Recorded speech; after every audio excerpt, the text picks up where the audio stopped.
Good morning. Sorry to be a little late. We can take our seats. If the visitors will retire behind the rail, we're going to get started. Before we start, I'd ask if anyone has a cell phone or any other electronic device that makes noise, can you please turn it off on vibrate or on airplane mode so we don't have any disruptions. Thank you very much for your cooperation. So to give our invocation this morning, the chair recognizes Reverend Dr. WILBERT S. Richardson of REFUGE Evangelical Baptist Church. Reverend Richardson is here today as the guest of Councilwoman Parker. I would ask all guests and members to please rise. Reverend.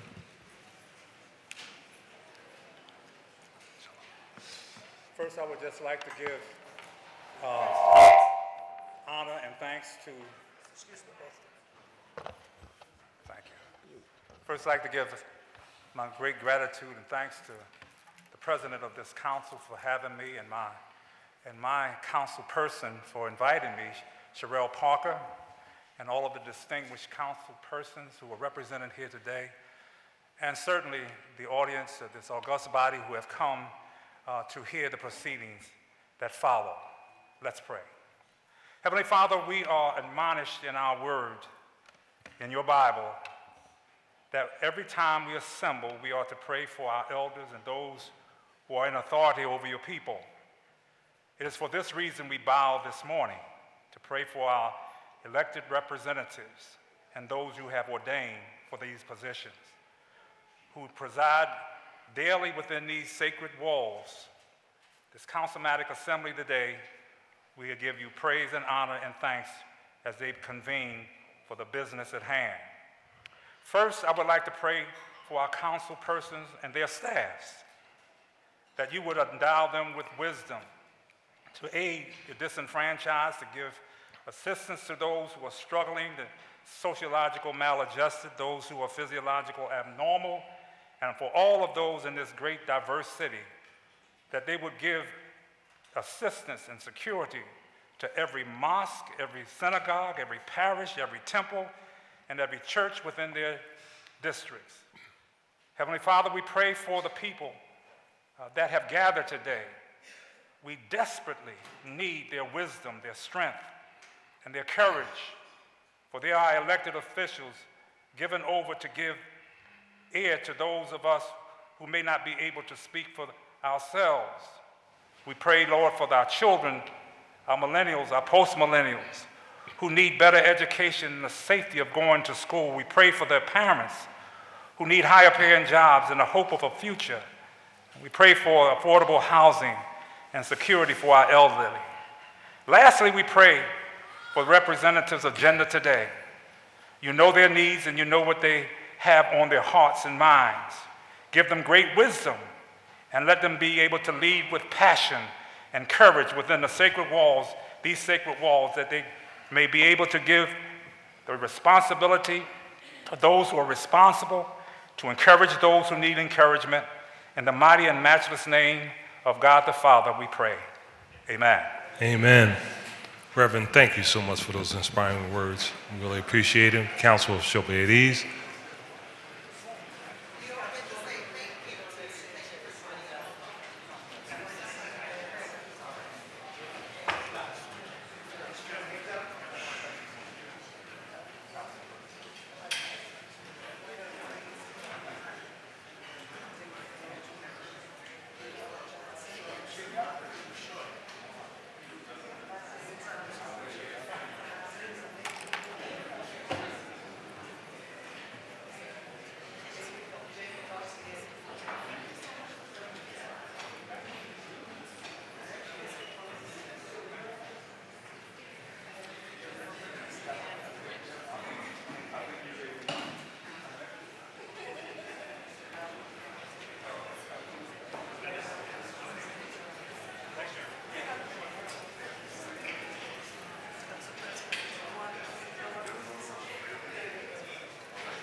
Thank you, and again, thank you, Reverend, for those inspiring words. Our next order of business is approval of the journal of the meeting of Thursday, February 20, 2020, and the chair recognizes Councilman Jones. Thank you, Mr. President. I move that the journal of the meeting of Thursday, February 20th, 2020 be approved. Thank you. It's been moved and probably second that the journal of the meeting of Thursday, February 20th, 2020 stand approved. All those in favor say aye. Those opposed, ayes have it, and the journal is approved.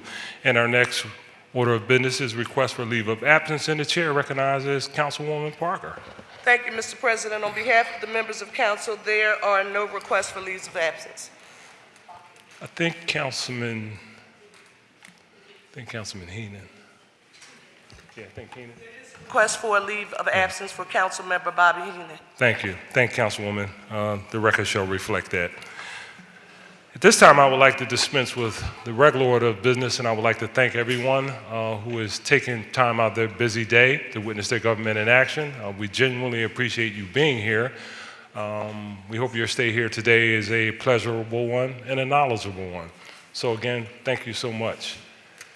Any BLACKHAWKS in the house? Yeah. All right. I didn't recognize you all without your uniforms on. All right, that's right. Little personal point of privilege. So, this time, Chair recognizes Councilman Thomas, who will present a resolution on my behalf honoring the BLACKHAWKS Athletic Club. With Don Richardson and the nationally ranked BLACKHAWKS and those accompanying them, please join the council members at the podium.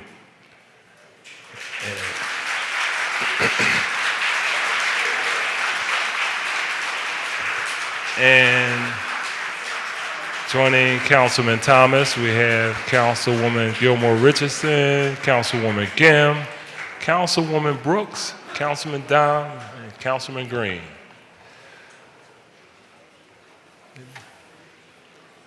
I think Councilman O.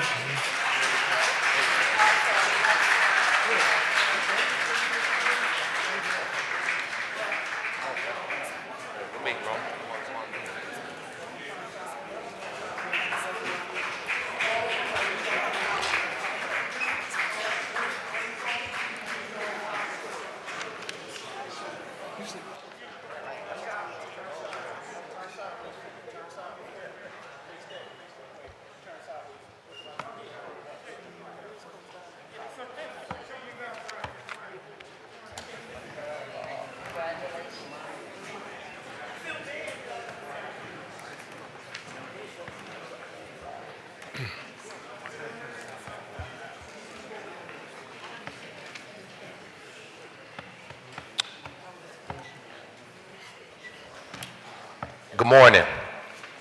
For me, specifically, it's an honor to be here with these phenomenal young people who represent some of the best that we have to offer in the city of Philadelphia as it relates to extracurricular activities and activities that young people participate in out of school. I myself serve as a basketball coach still, even to this day, so it's always an honor anytime I get a chance and an opportunity to recognize phenomenal student athletes here in the city of Philadelphia. With that being said, honoring and recognizing the nationally ranked BLACKHAWKS Athletic Club on the occasion of being named both 2019 Pop Warner Super Bowl champions and 2019 UYFL, which is the United Football League champions. Whereas the BLACKHAWKS Athletic Club was first established in 1968 as a youth basketball program for children looking for sports as an alternative to neighborhood gang violence. And whereas operating their home field at 11th Street and Cecil B. Moore Avenue for the past 30 years, the BLACKHAWKS Athletic Club has been an enormous positive presence to the surrounding community. And whereas the BLACKHAWKS serve over 300 young people each year, supporting both boys and girls ages 5 to 15 years old, and is supported by over 100 volunteers made up of dedicated coaches, parents, and supporting members. And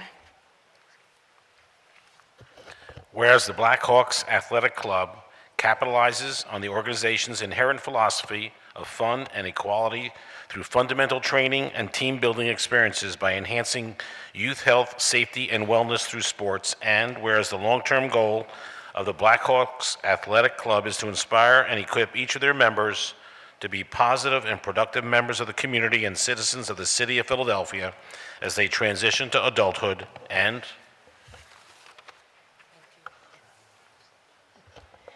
whereas in 2009, the Blackhawks Athletic Club lost their founding president, Mr. Reginald Tamishi. The following year, the Blackhawks Athletic Club clinched its first Pop Warner National Championship in the Pee Wee division in his honor. And whereas, as of December 2019, the Blackhawks are proud to have won 6 local, 5 regional, and 2 national championships in football.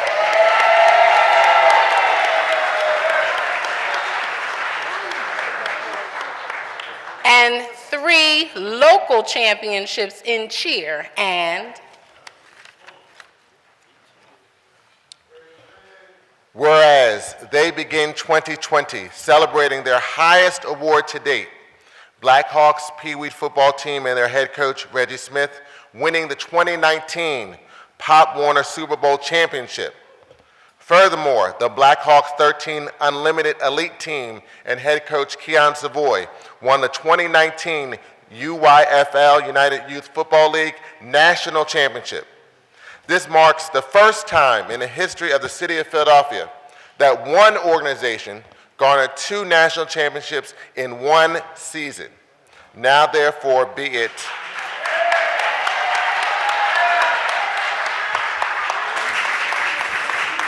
Now, therefore, be it resolved by the Council of the City of Philadelphia that Council does hereby recognize the extraordinary achievements of the Blackhawks Athletic League and their tremendous fan base.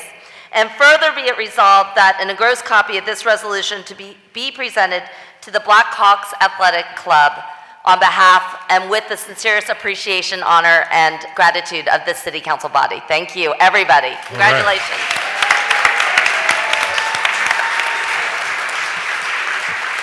And the chair now recognizes Coach Don Richardson for remarks. Thanks, everybody, for coming. I'm Coach Don Richardson. I'm the director of the program. This program wouldn't even go nowhere without the assistance of my coaches, the parents, and the players themselves. Right now, we're just trying our best to just keep the kids out of trouble. We'd like to present this right here at the City Council. It's a banner. We have some more gifts for the City Council to come, so we appreciate everything you've done for us. Thank you very much. Thank you, Coach. Council Biddies. There you go. All right. That's what I'm talking about. Yeah. Where's Mark Squill at? Where's he at? All right. Council Biddies.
Thank you, and again, congratulations. Awesome young people. At this time, the chair recognizes Councilman Kenyatta Johnson. Thank you, Council President. Council President, at this moment, I want to take a moment to acknowledge a leader in the body of politics on the local level from Evanston, Illinois, City Council Alderwoman Robin Rue Simmons. She was here yesterday as the guest speaker for the National Coalition of Black Reparations in America for Reparations Awareness Day at Temple University. But most importantly, in November of 2019, Alderwoman Simmons was the lead sponsor of a bill approved by Evanston City Council that will tax the sale of marijuana in the town to fund reparations for its African American residents. It is the first of its kind law in the nation, and her law is expected to generate hundreds of thousands of dollars each year. And I'm going to also acknowledge my colleague, Councilwoman Kathleen Gilmore Richardson, who also came and joined me with a meet and greet reception yesterday in the Council City Caucus Room. And thank you, Council President, for your support as well. So can we all take a moment to acknowledge Councilwoman? Alderwoman Robin Sue Alderwoman. Simmons. Thank you for being here. Appreciate you. Thank you, Council President. Thank you, Councilman. Our next order of business is communications, and the chair requests that the Sergeant of Arms delivers the messages to the Chief Clerk from the Mayor.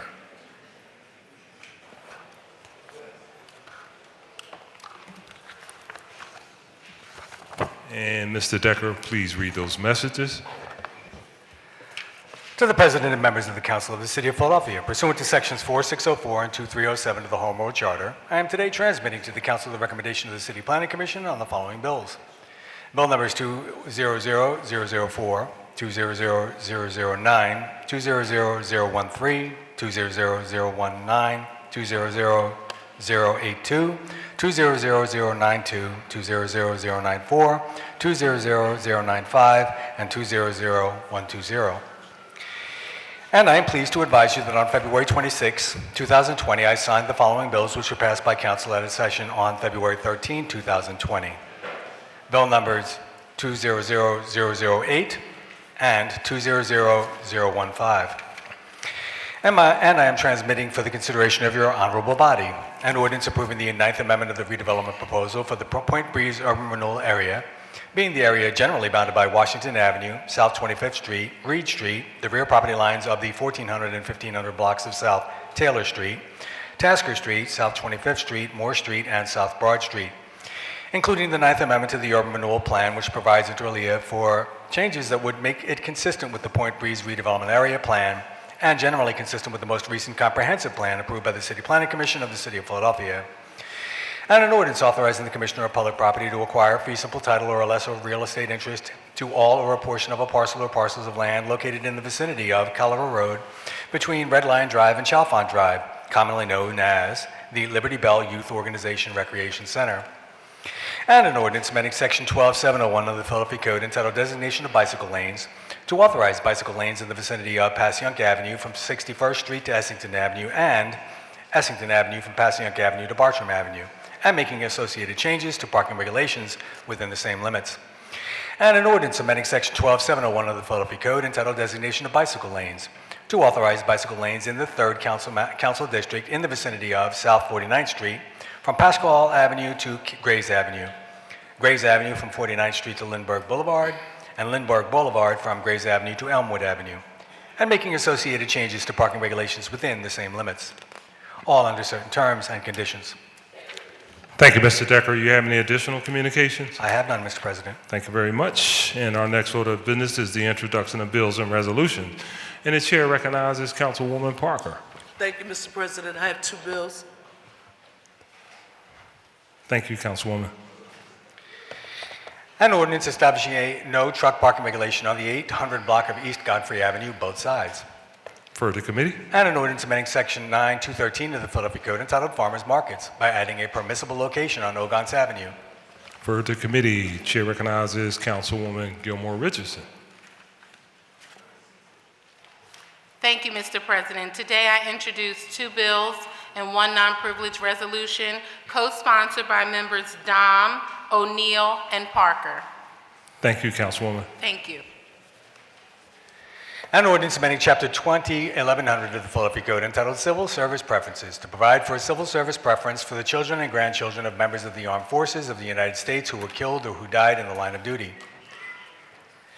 And an ordinance providing for the submission of the qualified electors of the City of Philadelphia of an amendment to the Philadelphia Home Rule Charter to provide for a preference in civil service examinations for the children and grandchildren of members of the United States Armed Forces who were killed or who died in the line of duty. Referred to committee. And a non-privileged resolution proposing an amendment to the Philadelphia Home Rule Charter, providing for a preference in civil service examinations for the children and grandchildren of members of the Armed Forces of the United States who were killed or who died in the line of duty, and providing for the submission of the amendment to the electors of Philadelphia. Also referred to committee. Chair recognizes Councilwoman Gill. Thank you very much, Council President. I have 2 privilege resolutions. Thank you, Councilwoman.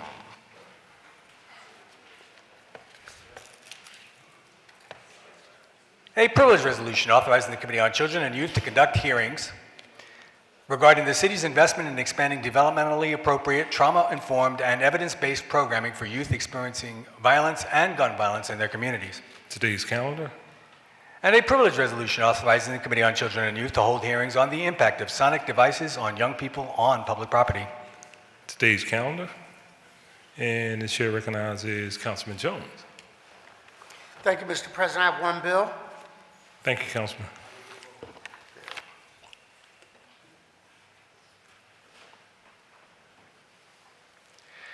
An ordinance amending Chapter 12, 3000 of the Philadelphia Code entitled Use of an Automated Red Light Enforcement System to Prevent Red Light Violations by authorizing the installation of red light enforcement systems at the intersection of 52nd and Lancaster Avenue. Referred to committee. Chair recognizes Councilman Johnson. Council President, I have 3 bills. Thank you, Councilman.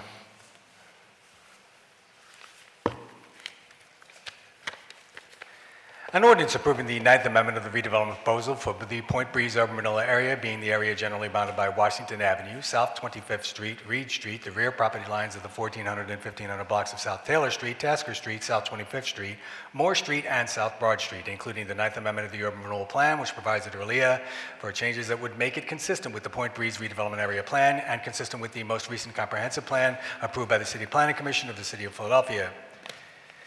And an ordinance authorizing Stefan Garofalo to construct, own, and maintain a proposed exterior stairway at 3000 South 15th Street. And an ordinance amending Section 12701 of the Philadelphia Code entitled Designation of Bicycle Lanes to authorize bicycle lanes in the vicinity of Passyunk Avenue from 61st Street to Essington Avenue and Essington Avenue from Passyunk Avenue to Bartram Avenue. Those 3 bills just read by the Chief Clerk will be referred to committee. Chair recognizes Councilman Green. Thank you, Council President. I have no bills or resolutions today. Thank you, Councilman. Chair recognizes Councilwoman Brooks. Good morning, Council President. I have no bills or no resolutions today. Thank you, Councilwoman. Chair recognizes Councilman Dom. Morning, Council President. I have 1 resolution on behalf of Councilman Heenan. Thank you, Councilman.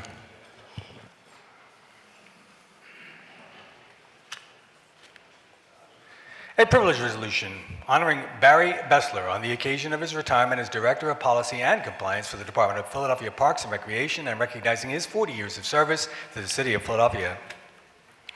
And that will be on today's calendar. Chair recognizes Councilwoman Gautier. Good morning, Council President. I have 1 bill on behalf of the administration. Thank you, Councilwoman.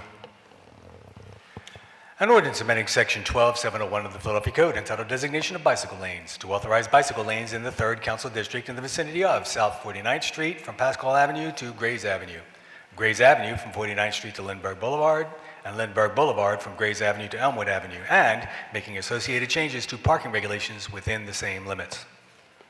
That bill will be referred to committee. Chair recognizes Councilman Thomas. Good morning, Council President. I have 1 privileged resolution to introduce today on your behalf. Thank you, Councilman.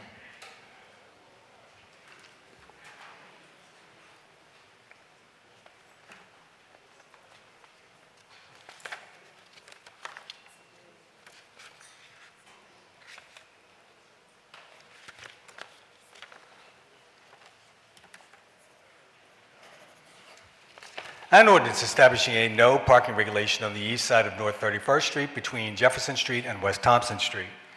And that bill will be referred to committee.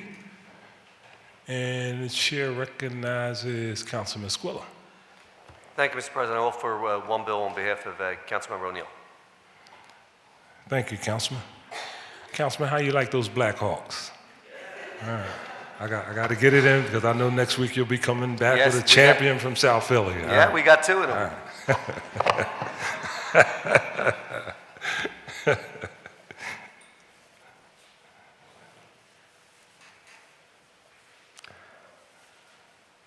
An ordinance authorizing the Commissioner of Public Property on behalf of the City of Philadelphia to acquire fee simple title or less of real estate interest to all or a portion of a parcel or parcels of land located in the vicinity of Callaway Road between Red Lion Drive and Chalfont Drive, commonly known as the Liberty Bell Youth Organization Recreation Center.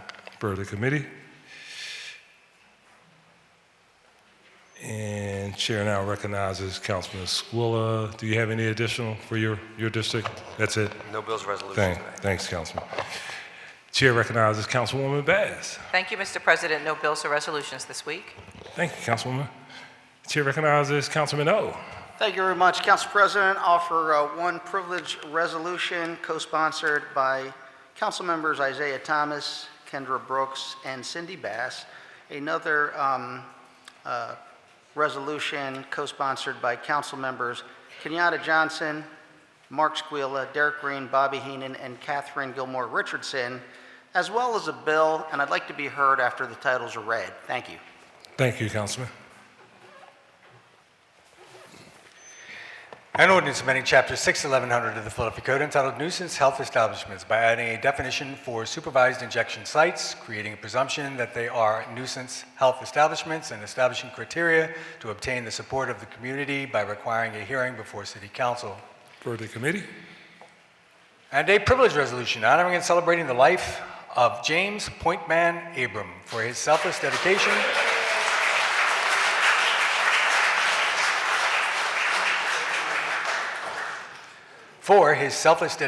to his country, his fellow veterans, his community, and his loving family. And that will be on today's calendar. And a non-privileged resolution condemning the lack of transparency and community participation in the implementation of supervised heroin injection sites and urging the mayor and Safe House to stop further development of supervised injection sites so that the impacted residents, businesses, and institutions can be informed and heard. And that will be on next week's calendar. Chair recognizes Councilman O. Thank you very much, Council President. The first thing I'd like to do is recognize that last week we had a standing moment of silence for James Pointman Abram, Vietnam combat veteran, founder of Pointman Soldier Hearts Ministry. We are joined today by members of Pointman as well as his widow, Claudette Abram. She is here with Ari Maritazan. I'd ask her to stand, and all of Pointman Soldier Heart Ministry out of Triumph Baptist Church.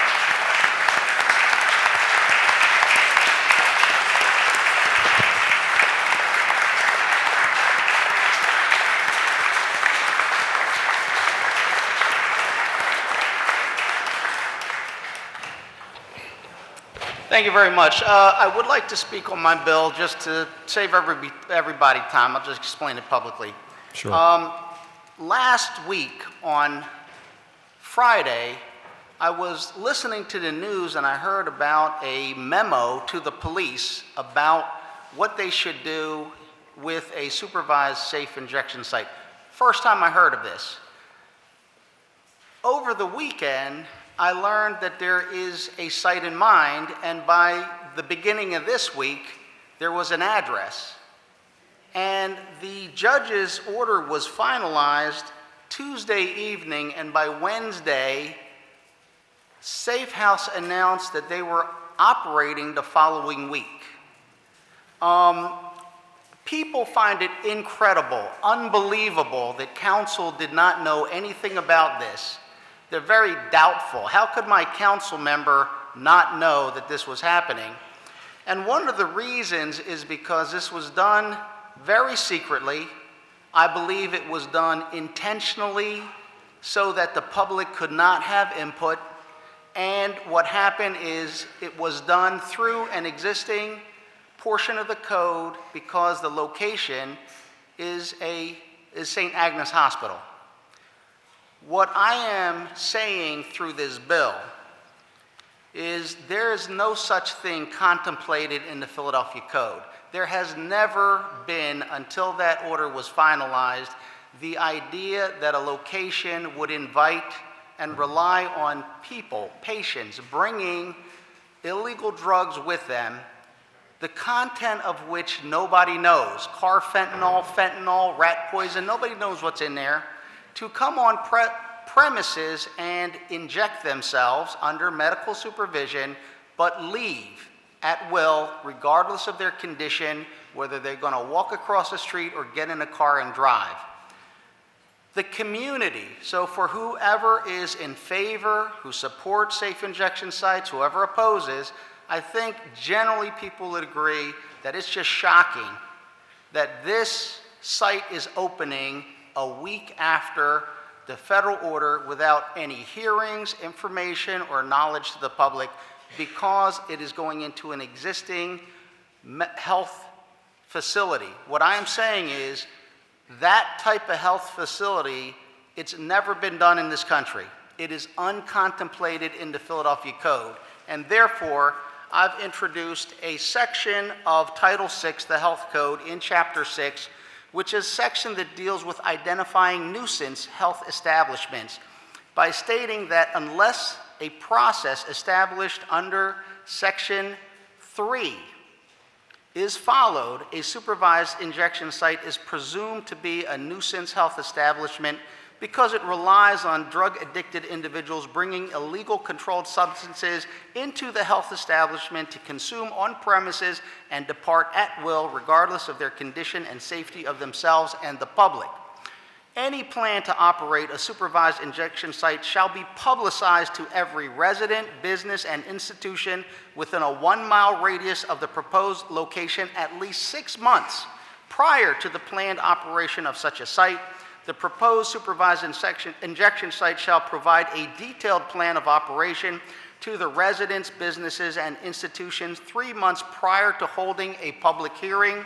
The hearing must be held at least 3 months prior to the planned date of operation. The proposed supervised injection site may not operate without approval of 90% of the residents, businesses, and institutions within the 1-mile radius of the facility.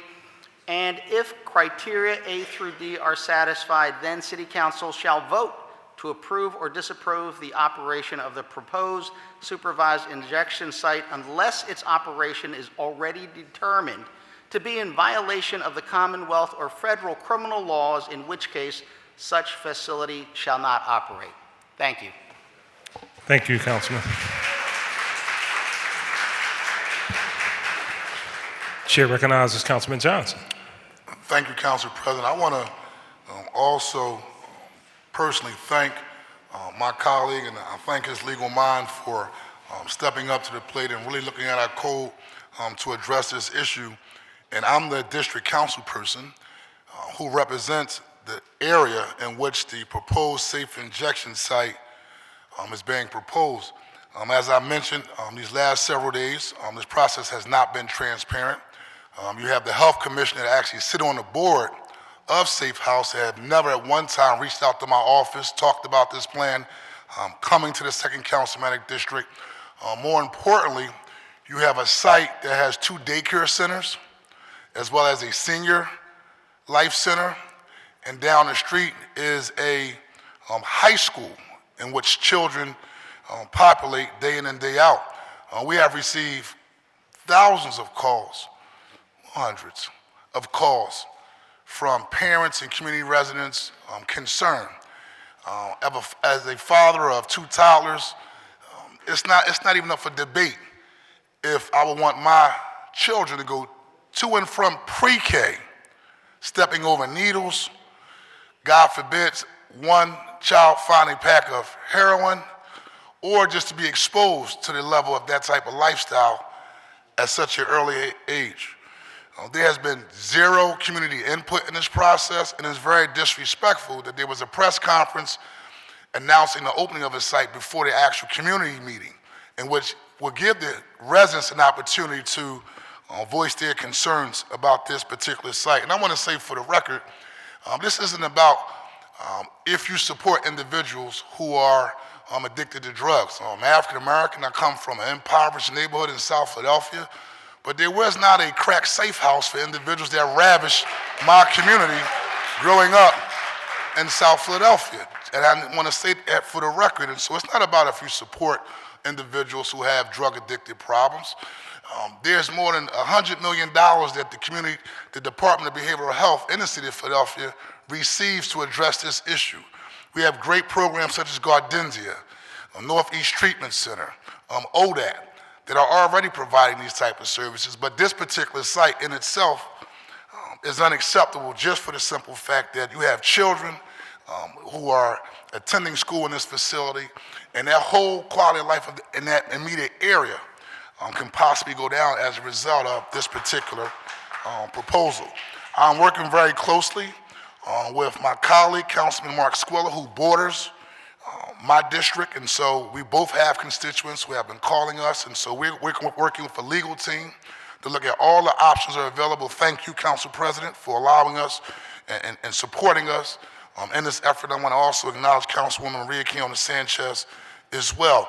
At the end of the day, whether you for this site or not, the community deserves to have a voice at the table, and so we'll stay on top of this case as we move forward. But again, I want to also thank my colleague, Councilman David O., and I'm also one of the key prime sponsors of the bill. Thank you, Council President. Thank you, Councilman. Chair recognizes Councilman Thomas. Thank you, Council President. I first want to recognize and thank my colleagues, Councilman David O., as well as Councilmember Kendra Brooks for co-sponsoring legislation related to James Abrams. And growing up, we called him Deacon Abrams. Deacon Abrams was married to his wife for 53 years, who is here today, and his Triumph family is here today as well too. So again, thank you, Councilman O, for working with us to push this back. Council President, if it's okay with you and the legislative body, I just would like the members of Triumph Baptist Church that came today specifically to acknowledge the legacy of Deacon Abrams to just take a moment to stand as we acknowledge his greatness, not just through Point Men services, but through Point Men ministry at Triumph Baptist Church. Thank you.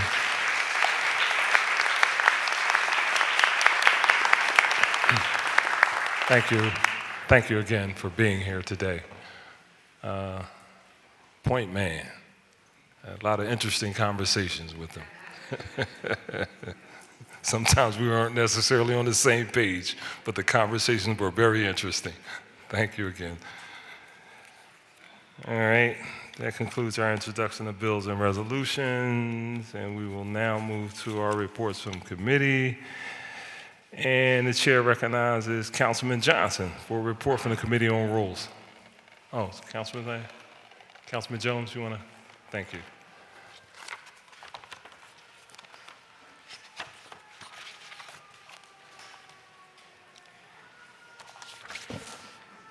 On behalf of Councilman Johnson, thank you, Mr. President.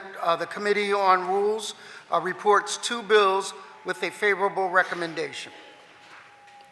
Thank you. Mr. Decker, please read the report. To the President and members of the Council of the City of Philadelphia, the Committee on Rules, to which is referred Bill Number 200013, entitled An Ordinance to Amend the Philadelphia Zoning Maps by changing the zoning designations of certain areas of land located within an area bounded by Morris Street, 26th Street, Moore Street, and 27th Street. And Bill Number 200019, entitled An Ordinance Amending Chapter 14500 of the Philadelphia Code, entitled Overlay Zoning Districts, by amending Section 14514, entitled FNE, Far Northeast Overlay District.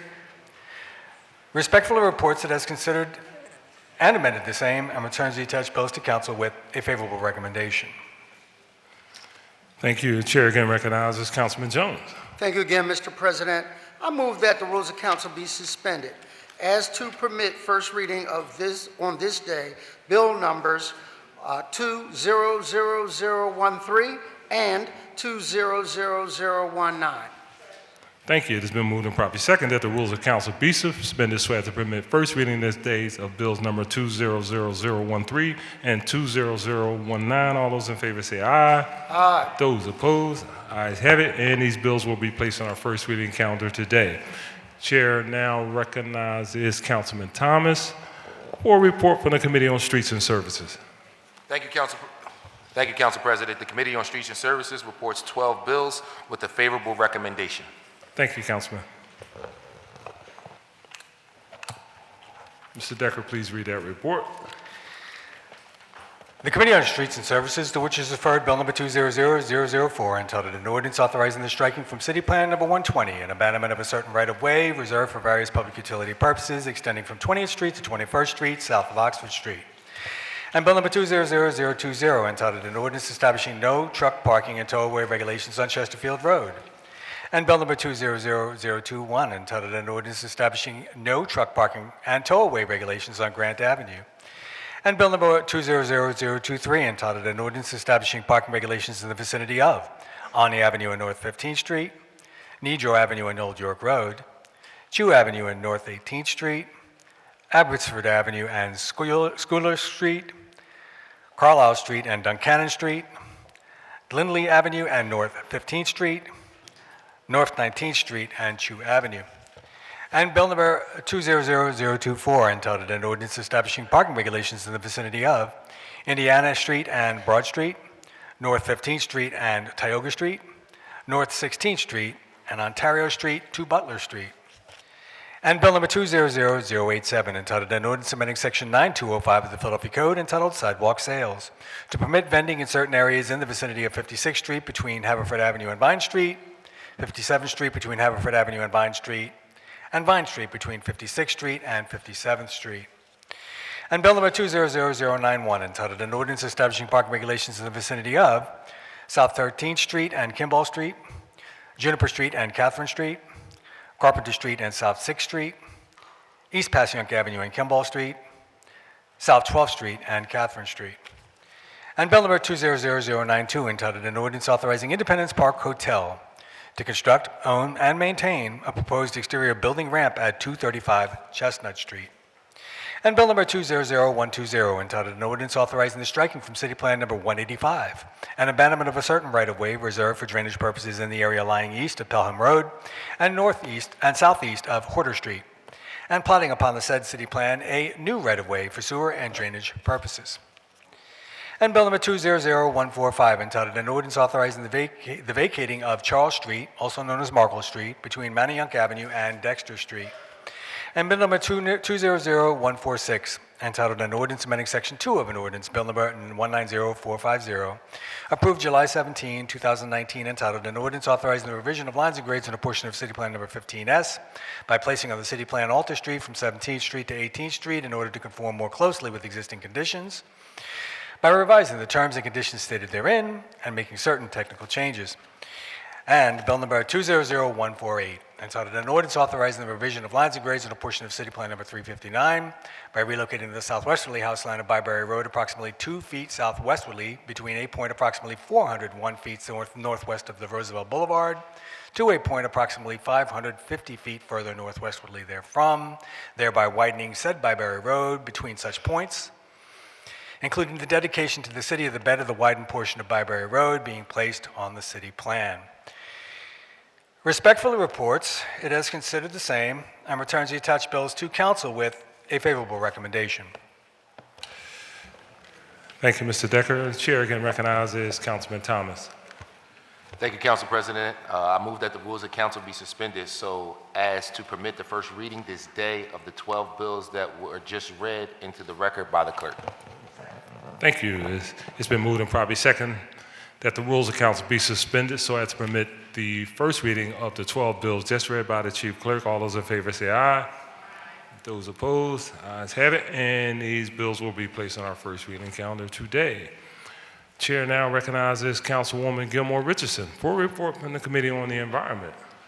Thank you, Mr. President. The Committee on the Environment reports one bill with a favorable recommendation. Thank you, Councilwoman. Mr. Decker, please read that report. The Committee on the Environment, to which was referred Bill number 200090, entitled An Ordinance Amending Chapter 93400 of the Philadelphia Code, entitled Energy Conservation, by amending Section 93403 entitled Solar Panel and Incentives, amending certain definitions under certain terms and conditions, respectfully reports it has considered the same and returns the attached bill to council with a favorable recommendation. Chair again recognizes Councilwoman Gilmore Richardson. Thank you, Mr. President. I move that the rules of council be suspended so as to permit first reading this day of Bill number 200090. Thank you. It has been moved and probably second that the rules of council be suspended so as to permit first reading this day of bills number 200090. All those in favor say aye. Those opposed, the ayes have it, and this bill will be placed on our first reading calendar today. That concludes our reports from committee, and our next order of business is consideration of the calendar. I note that the bills just reported from committee with a suspension of the rules have been deemed to have had a first reading. They will be on our second reading and final passage calendar at our next session of council. As there are no additional bills on our first reading calendar today, the chair recognizes Councilwoman Parker for the purpose of calling up resolutions and bills that are on our second reading and final passage calendar today. Thank you, Mr. President. The following resolutions and bills are being called up from the second reading and final passage calendars today. Numbers 200174, 200176, 200006, 200016, 200117. Thank you. Thank you, Councilwoman, very much. So before we have our final passage action on any bills and resolutions that are on our final passage calendar today, we will have our public comment session. It will go as follows. And before I say that, we are currently in the process of altering the final passage calendar. The way the rules read, if there are significant number of testimony on a same bill, the council president, based on the rules, has the ability to pare that back significantly. What we're currently doing is attempting to have a list pared back and have individuals speak, because you all are speaking on behalf. We will allow individuals to be there as the speaker speaks. So I want to do this in a fair and equitable way. Give everybody a chance to be at the podium. So we're trying to pare that back to try to get a accommodation for members who speak about this particular program. So that being said, you have signed up, and when your name is called, you will go to the middle of the council chambers. The podium is there. There's a device on that podium. When the light turns green, it will be your time to speak. When the light turns yellow, you will have 30 seconds to conclude your remarks. And when the light turns red, we'd ask that you adhere to our guidelines and please conclude your remarks. You will be given 3 minutes to testify based on our ability to pare back that list. I want to thank you very much for your anticipated cooperation. And Mr. Decker, please call the first name on the list. I'm sorry, Mr. Decker, hold on one second. Chair recognizes Councilwoman Kim. Thank you very much, Council President. I have business that takes me outside of City Council and would like to be requesting a leave, but recorded as voting aye on all bills and resolutions. Okay, thank you, Councilwoman. Leave shall be granted. Thank you very much. Mr. Decker.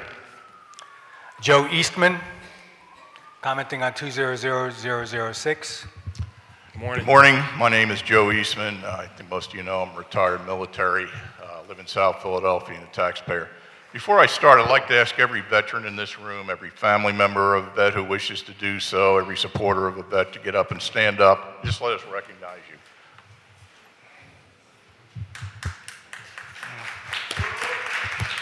It's my honor to be here with every one of you. Thank you all for your service. I want to start by quoting, or actually paraphrasing, President Barack Obama's former commander of forces in Afghanistan and Iraq, as well as his deputy, or as his director of Central Intelligence, 4-star General David Petraeus. he wrote a long letter as a West Point graduate to a group of freshmen up at West Point. I'm not going to read that letter. It's pretty long. I can forward it to anybody if they want to read it. But I'm going to go over the last sentence real quick. And it kind of gets, in my mind, what we are veterans up here fighting for. General Petraeus said, just by the fact that you're one of that 0.5% that is willing to go in harm's way, put your life on the line and serve this country, that in and of itself makes you part of an elite organization. Now, I doubt anybody back here thinks they're elite, but I think it's well worth it to contemplate on what General Petraeus said. The other thing is, what I'm worried about when all this stuff goes forward in November, because I think we've seen it kind of happen over the last 24 hours, is that as sure as I'm standing here, somebody's going to come forward with something else saying, let's put another group in that bill so they can get the same thing that we have. Well, my response to that is, if you want what I have, go out and earn it. Do what we did. If not, find something else to do. Third thing I want to talk about.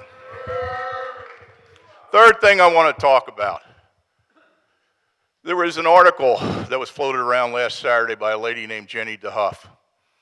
And it quoted somebody in this body as, what we're just, and I'm paraphrasing here, if I get it wrong I apologize, but I think you'll get the understanding, that we're just trying to help kids in a tough economy. I'm almost 70 years old. This is the best economy, best job market I've seen. As many of you know, I was a job developer for Greater Philadelphia Urban Affairs Coalition. And I kind of do it in the veterans community kind of as a hobby. In the last 11 months, I have sent to the veterans community 110 organizations, businesses in Philadelphia that are looking to hire. I am here to tell you, finding a company that's willing to hire is not difficult. If I can find that, just kind of doing it as a hobby, why can't the school district of Philadelphia do it? And if they don't know how, I'll be glad to show them. There are jobs out there for our young people. And I would say to any young person, okay, if you want what I got, you go out and earn it just like I did. Thank you, sir. Thank you for your testimony. Tom Campanero. Tom Campanero.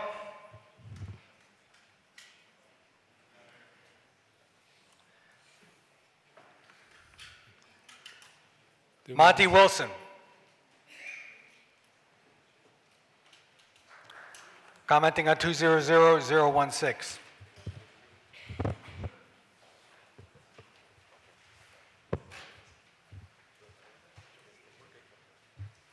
Thank you. Some brief technical difficulties. My name is Montgomery Wilson. Some of you know me. I'm a senior attorney with Community Legal Services in Philadelphia, where we serve low-income Philadelphians with their civil legal issues.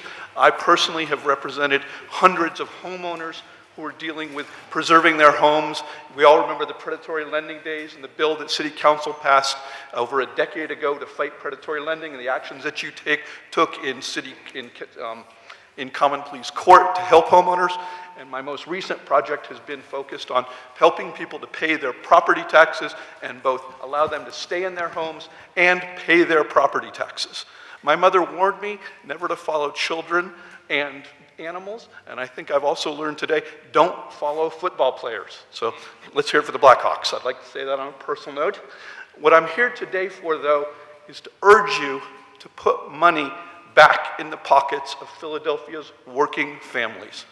One of the bills today relating to the city wage tax refund, Bill 20016, is essentially a local version of the Earned Income Tax Credit. It currently exists on the books, but as the amendment proposes, it would increase the amount of the refund for a family of four from about $171 per year up to about $800 a year. That is their wages put back in working families' pockets for eligible low-income families. It's very similar to the Earned Income Tax Credit that benefits millions of Americans. And we have the same program here in Philadelphia, but few families take advantage of it. At CLS every year, we see over 10,000 low-income homeowners and families who come to us for advice. About 3,300 of those are wage earners. Those are my clients, my constituents, who could benefit with an extra $600 a year in their pockets. That's a bill that will pay for their groceries. That's a bill that will pay their property taxes. That's a bill that will pay for their SEPTA pass. And also, when you expand that to the entire city, that is thousands upon thousands of your constituents who will benefit from your investing in the wages they work for. I urge you to pass this bill unanimously today. Thank you for your testimony, sir. Joe Danahill, commenting on 200016 and 200176. Good morning. Good morning. This is the official decree of the people, Writ Mandamus Quo Warto, which as such requires immediate action and remedy. Every week, council, mayor, governor, and others transfer private property to government, probably unlawfully. Paul Robeson and Martin Luther King fought against oath-violating officials stealing the people's property and denying God-given rights. In the decades since their struggles, the race and sex of these oath-violating officials has changed, but their unlawful actions have not. In the most diverse council and city government ever, bullying of the people appears worse than ever.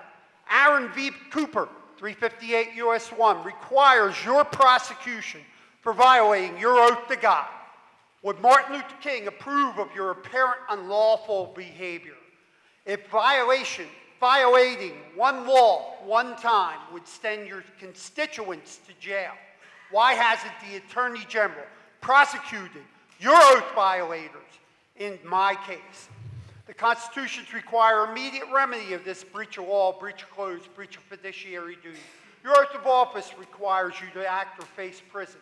42 U.S.C. 1982, 1983, 1985, 1986, 1987.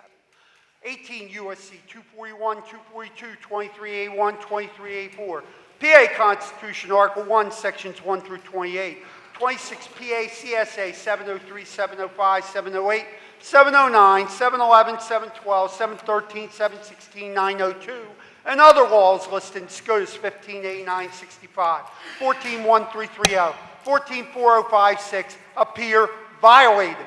I call on the federal and Commonwealth governments to perform their constitutional obligations, to investigate and prosecute all involved in the theft and illegal deed transfer of my home, 1038 West Wyoming Avenue, the denial of God-given 42 U.S.C. 1982 property rights for 26 years is egregious, extraordinary, oath-violating, and requires immediate remedy. A just government must obey the rule of law. This color law government must have its charter to govern revoked until a constitutionally compliant government is installed. Public servants cannot refuse their sworn duty to act any more than a fireman can refuse to fight a fire. The sovereign people require oath, constitution, law be enforced, and jail is required for all who violate oath, constitution, or law. I remind council, it takes a lot of cooperation to create and allow all of this monumental corruption. And these veterans that are here in this room did not fight overseas or in any war to allow you to violate the Constitution and demand that you obey your oath. Thank you. The Chief Clerk will please read the name of our next speaker. Darrell Johnson.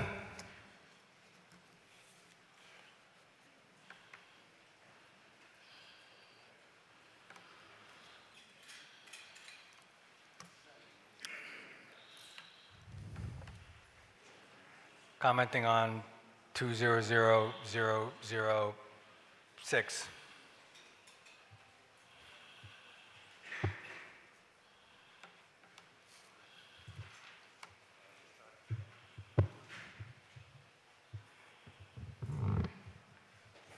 Good afternoon, City Council of the City of Philadelphia. My name is Darrell Johnson. Thank you again for this opportunity to address you. As a retired teacher I am not opposed to to employment opportunities for our city's youths. But as a veteran, I am still opposed to Bill 20007 as written. I have an academic-only diploma from the School District of Philadelphia. This bill does not benefit graduates like me. My nephew's parents are city law enforcement officers. He attends a Catholic vocational high school in the city. This bill does not benefit future CTE graduates like him. Dr. Hackney, director of the Mayor's Office of Education, reported in this very room last week before the Labor Committee that the bill is exclusive and does not cast a wide enough net. The bill also lacks clarity for the qualified electors. Voters will assume that this is a desire by the city to connect and capitalize on the over 1,000 hours of industrial skills and certifications these graduates have. Or why else would they select this group for preference? Dr. Hackney said again in this location that this preference should be aligned to industrial skills. Unfortunately, this assumption is wrong. In fact, the CTE preference is broad-based and is not aligned to skill sets. The proof of this is in the amendments. Notice that there's a movement to increase the number of points for Philadelphia Police Explorer cadets from 3 to 5. This charter change would have placed CTE preference over these cadets who have been trained for years for this position. I don't think this is fair. There's also another major oversight. The amendment lists or limits CTE preference to eligibility of 3 years after graduation. And it is believed that a smaller number of CTE graduates will stay in the city to seek employment. In comparison, we veterans have lifetime preferences. So what is the problem? Here's what is not being said. Each year, a new group of CTE graduates will start their 3 years of eligibility. Starting year 3 and beyond, veterans, legacy families, and others will have to compete with three, not one, CTE graduating class every year indefinitely. This is no small number. Even the Human Resource Director had mentioned in this very room that this is not necessary. In all due respect, this bill should be much better vetted. Mr. Johnson, we're going to ask you to wind down your testimony. The time's up. Yes, almost done. You just cut me off. Okay, in closing, freedom is not free. Veterans' preference was never given. It was earned, and it's exceptional. Thank you. Thank you for your comments, sir. Clerk will call the next witness. Tyrone Love, commenting on 200006. Good morning, Madam President, City Council, veterans. Good morning. Full. Ma'am, to piggyback off of Dr. Johnson, my name is Tyrone A. Love, last name spelled L-O-V-E. Would you like my, okay. I am the commander of VFW Post 3090 Slow Post located at 5212 Ray Street. I am the past commander of American Legion Post 682 located at 159 East Sharpneck Street. I am the Director of Veterans Affairs for the state of Pennsylvania for the most worshipful Prince Hall Grand Lodge of here in Pennsylvania. The reason for my coming today was in reference to the veterans' preference. Ma'am, I ask you, I beg you, at this time, if City Council can understand that, again, what we do, we earn what we have done. The veterans, some have given their lives for the freedoms that a lot of people take for granted. To give the children and or others the preference that we have earned, you know, as stated by my colleagues here, I ask at this time, please do not take our preference. That we're not against the children receiving certain things, but at the same time, ma'am, I ask them to please don't forget the sacrifice that many men and women like myself have made You know, and when we come home, sometimes we're forgotten. You know, so I ask you, Madam President, you know me, and many people here in the council know who I am. You know, I am an advocate for veterans' preference or veterans being taken care of, homeless veterans, because we have earned certain rights. And I ask you and I applaud you if you can look over this bill and please remember the freedoms that we have given so many of you and so many take for granted. Thank you, ma'am. Have a great day. Thank you, thank you. Clerk will please call the next speaker. David Pearl.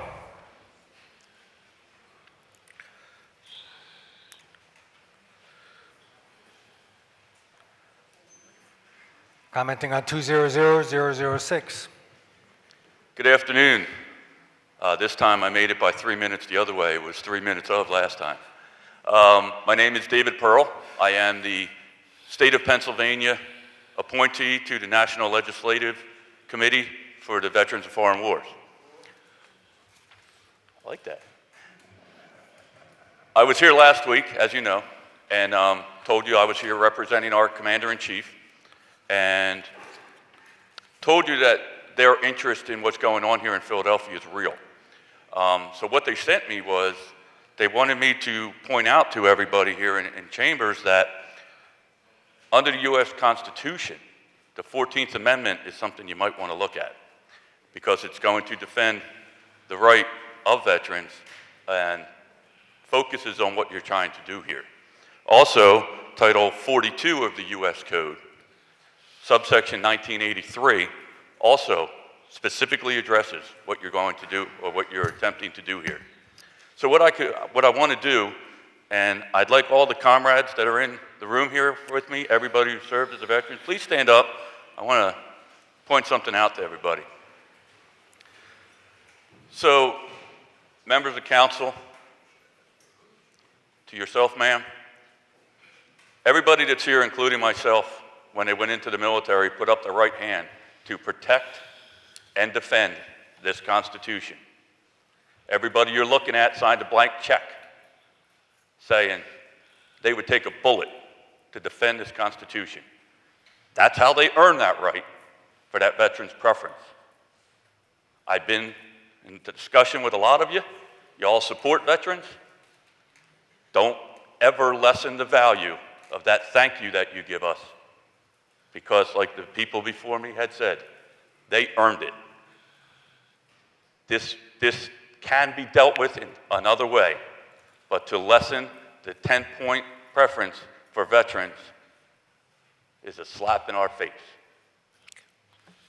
I want to thank all of you. Thank you. Thank you.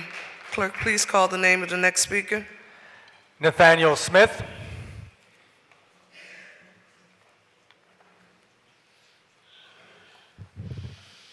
Commenting on 200006. Nathaniel Smith. Good afternoon, Council President and council members of the great city of Philadelphia. My name is Nathaniel Smith. I am the State Junior Vice Commander for the Veterans of Foreign Wars, the oldest combat organization consisting of 25 districts, 440 posts, and approximately 72,000 VFW members.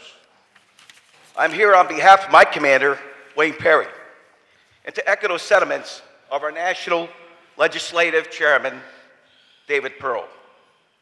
Representing Pennsylvania, VFW, and 60,000 veterans of the city of the brotherly love to oppose this resolution 20006 and 7, amendment of the Charter of the Civil Service Commission.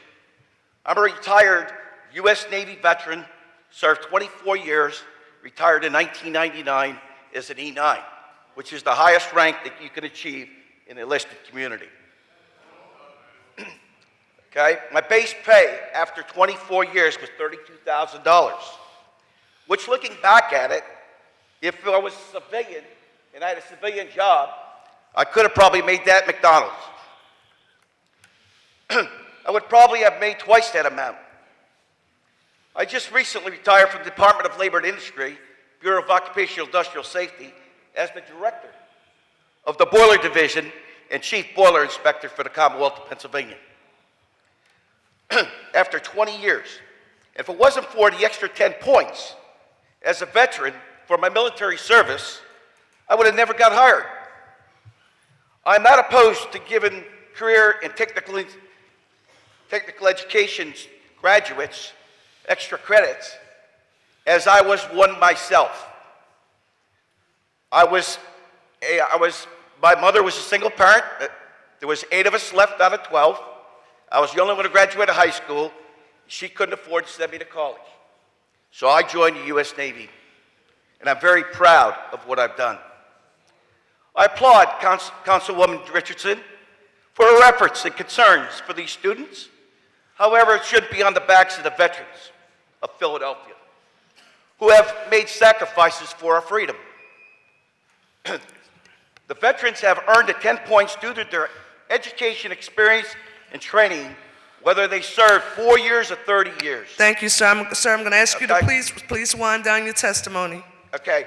So specifically, if you pass this ordinance, you're in violation of PA State Veterans Preference Act, Title 51, subsection 7104B and 7109.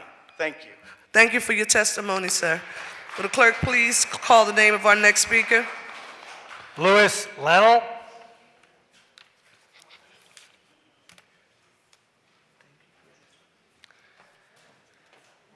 Commenting on 200006.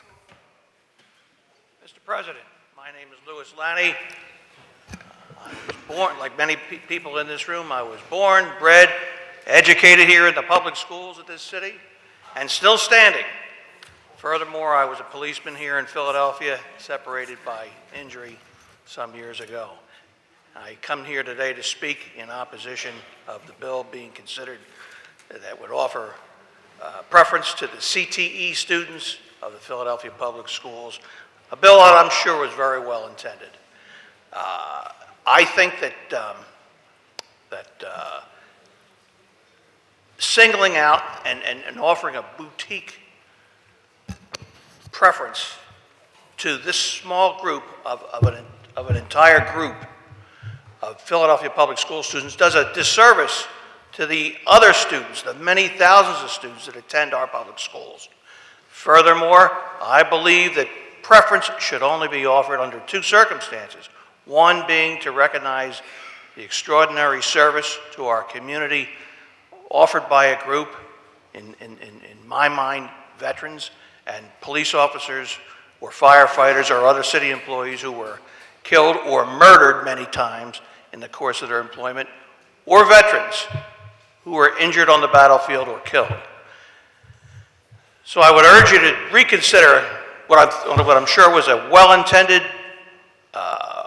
bill, and think about the injustice that's being done to the many thousands of men and women who have put on the uniform of this country and of this city and have done their duty and have many times been injured and murdered in so doing, and to the exclusion, speaking about the students of the Philadelphia Public Schools, all others who weren't beneficiaries of the CTE program. The public school students that didn't go through that program are equally valuable to us, and they deserve the same chance that anybody else gets. So I would urge you to rethink this well-intended, but I think premature offering. Thank you. Thank you for your testimony. Larry Holman.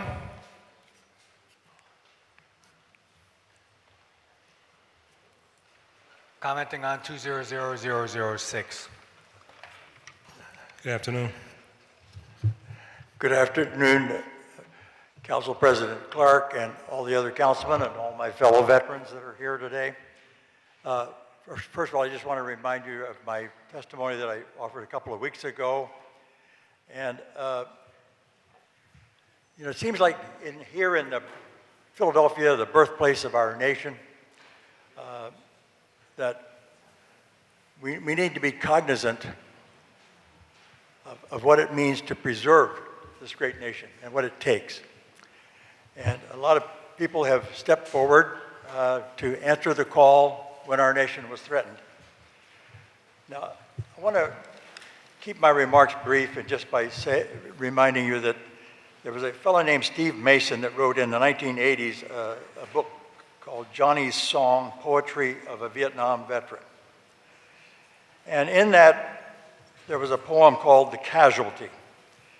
And that poem acknowledges that the poorer males were more likely to become veterans, only to find when we get home, somebody moved the town. Now, the young vets suffered a loss of time and opportunity that can never be returned. Therefore, I object to putting high school graduates on a par with veterans. Thank you. Thank you. Great testimony. Lewis Gibson. Here you go, sir. I'm a United States Marine. I'm honorably retired Lance Corporal Lewis Gibson. Have no sympathy for me, I earned this. My name is Lewis Gibson, and I'm an American because I'm brave. Not because I was born in the United States of America. I was born in Liberia, Nimba County, Liberia. And I served in the United States Marine Corps and earned everything, this wheelchair and every disability that I suffer from. And I embrace it. And the preferences give me a little bit of an advantage to even out the playing field in the job market. So when you give me a little bit of preference, I appreciate it. But I really don't want nothing. I earn everything. I earned that. And if you give it to anybody, don't ever tell me thank you for serving. Because you're an Indian giver. That's an American phrase. When somebody gives you something and then they take it back. What y'all doing? I came to America and my father and my mother brought me here for a better life. I'm 44 years old. I left the military under the age of 30, catastrophically injured, but I'm still good looking. I'm a class clown. Everybody know me. I'm a comedian. But this is a serious topic. That's why I'm here. And I'm representing the United States Marine Corps and anybody who calls himself an American. Not because you was born here, because you brave. This is the home of the brave. That's who I protect. Not the home of the cowards. What y'all doing?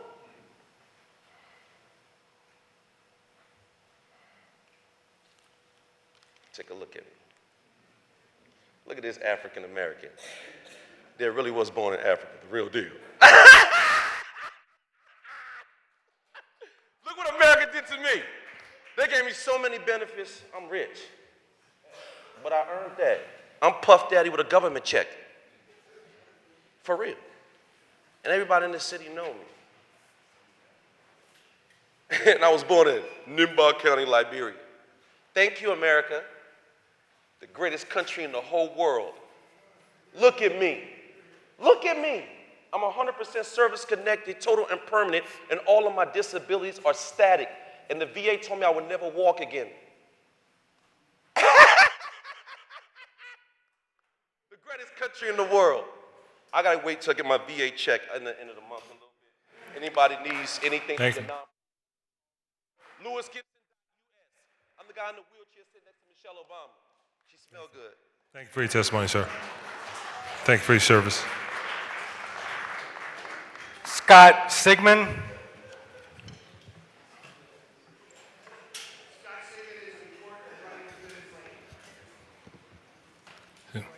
Yeah, to go. Go on. He's not here. Not here. Okay. Okay, next. Mr. Deck, is that it? No other speakers, Mr. President. Thank you very much. and thank you all for your service.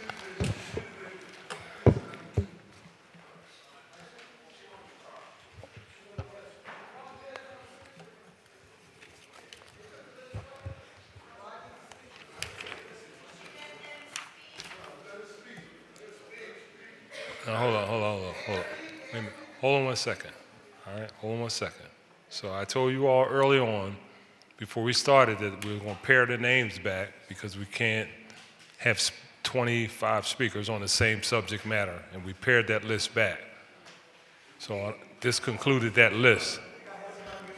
So yeah, I know, but if I let one person, then the next person, then this goes on, and then we end up having 25 speakers on one issue. That's just not.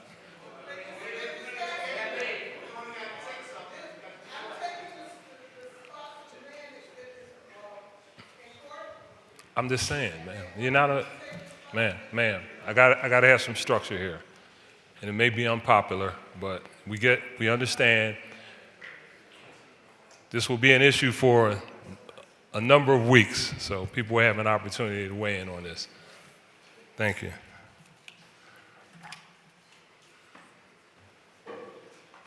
Thank you, ma'am. And ma'am, if you have written testimony, ma'am.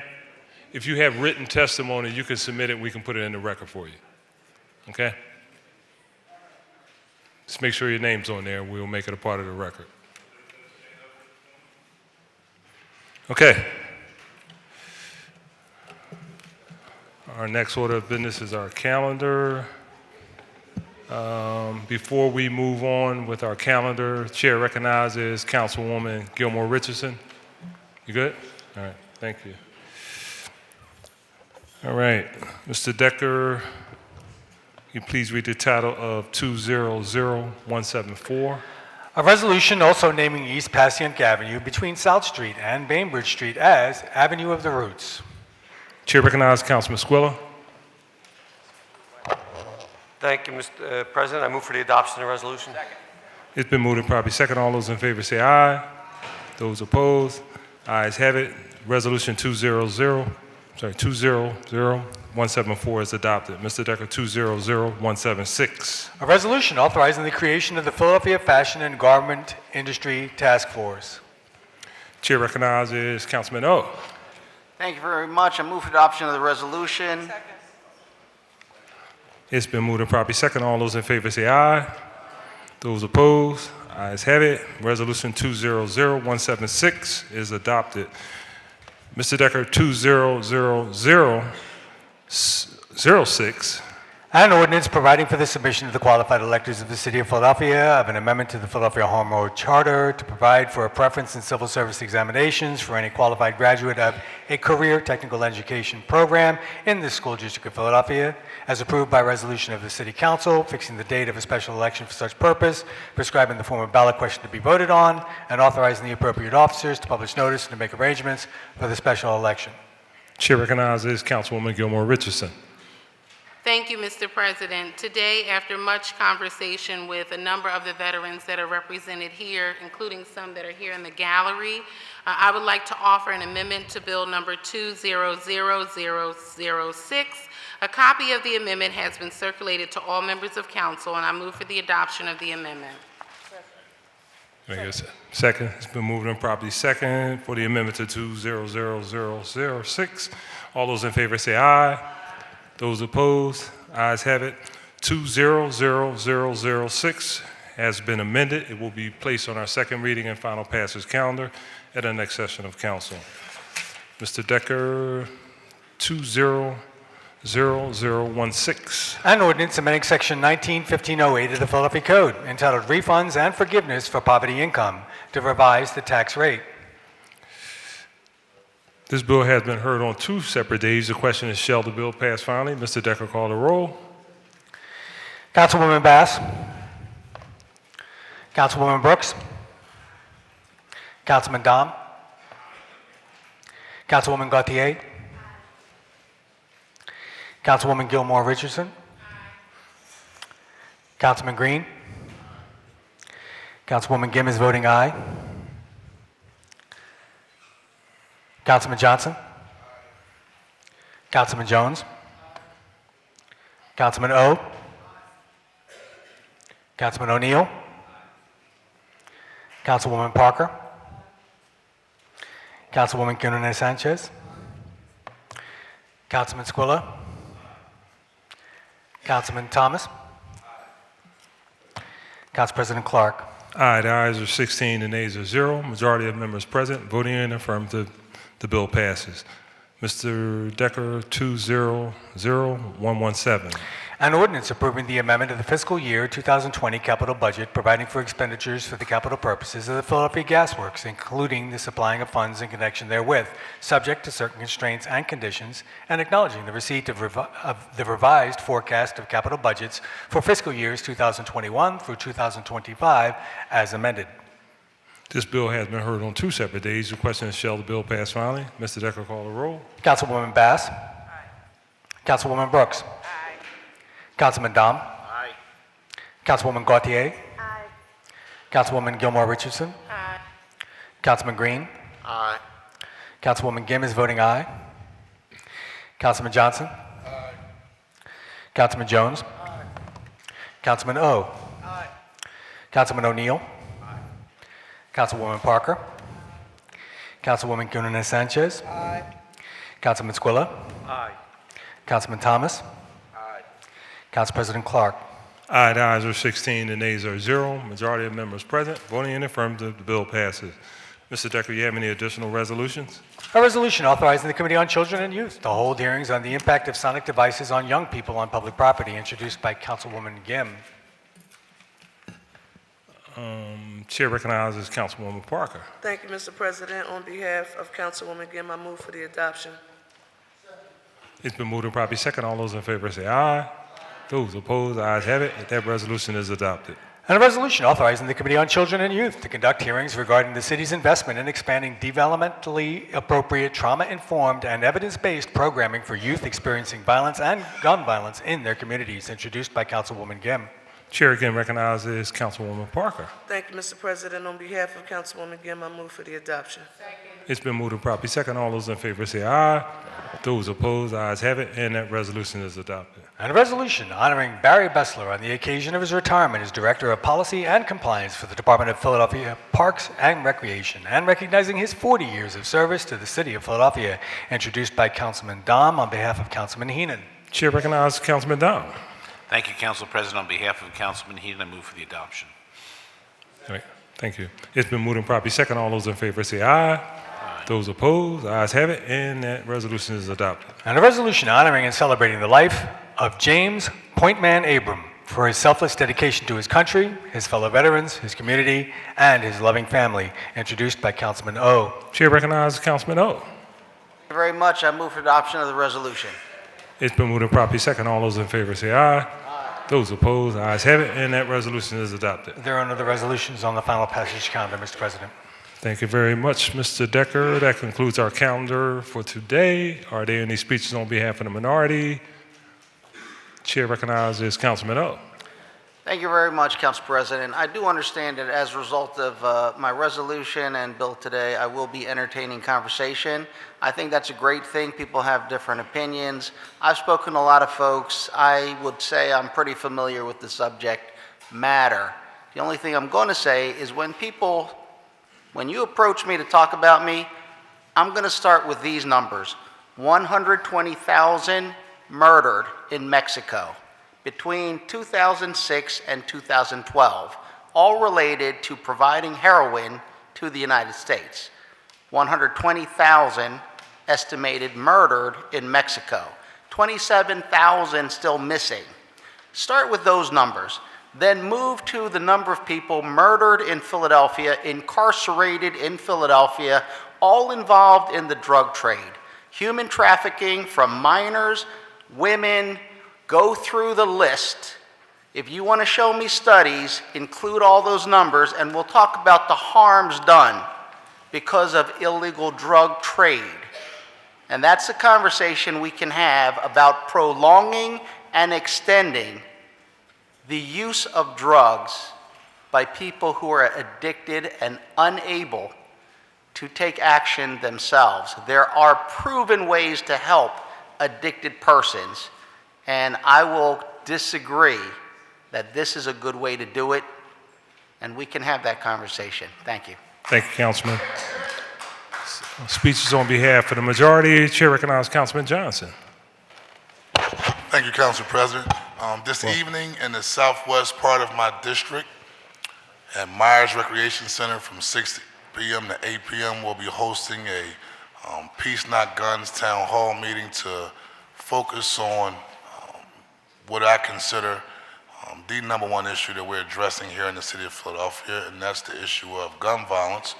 The number one murder of African American men between the ages of 18 and 34 is homicide by guns. And so we're not only going to talk, but we're going to establish a task force for the southwest part of my district so they can work as a community, and we empower them to come up with their own strategies and solutions to reduce gun violence in southwest Philadelphia. And again, that's this evening, 6 p.m. to 8 p.m. I'll be joined by my colleague, Councilman Curtis Jones, and this is an initiative under the Special Committee on Gun Violence.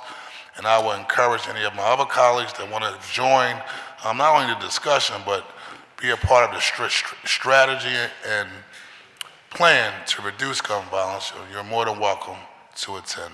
Thank you very much, Council President. Thank you, Councilman. Chair recognizes Councilman Dom. Thank you, Council President. I'd like to speak briefly on the wage tax refund legislation that we unanimously voted today to adopt. I want to thank everyone. This bill will help 150,000 low-income Philadelphians and aid our city in combating poverty that has plagued us far too long. I want to thank all my colleagues for their ongoing support. Especially want to thank you, Council President Clarke, and Council Members Derek Green and Council Member Maria Quinones Sanchez, who stood with me last month at the Finance Committee meeting, along with several community supporters, including CLS, Campaign for Working Families, Benefits Data Trust, and the Reinvestment Fund, to support the reintroduction of this legislation. Also want to thank additional co-sponsors such as Council Members Johnson, Gautier, Jones, Squilla, O, Thomas, Gilmore Richardson, and Council Member Bass and Parker. This bill will allow low-income residents to apply for a refund that would give them back the hard-earned wages they paid the city in taxes. It will allow a family of four earning an income of $34,000 to receive about $810 per year, and by 2024, it could be as much as $1,300. It will give immediate assistance to pay their bills, buy groceries, and help with the day-to-day financial burden they face. It's not a silver bullet to curing our city's poverty problem, but this is a necessary tool that we need to help fix a problem that's lasted far too long. It's time that we make our tax system fair. We have a lot of work yet to do, and I look forward to working with all of you as we finally reduce poverty in Philadelphia. One other comment, I want to remind all my colleagues and staff to join me tomorrow from 10 a.m. to 11:30 in the caucus room to learn about the latest policy solutions for opioid use disorder. The discussion and presentation is being held by the experts at the Pew Charitable Trust, and I look forward to seeing everyone there tomorrow. Thank you very much. Thank you, Councilman. Chair recognizes Councilman Green. Thank you, Council President. I want to remind my colleagues that we'll be having a lunch briefing immediately after council with mental health partnerships, talking about the great work that they do and how they can partner with members of the City Council. I also want to bring members of council and want to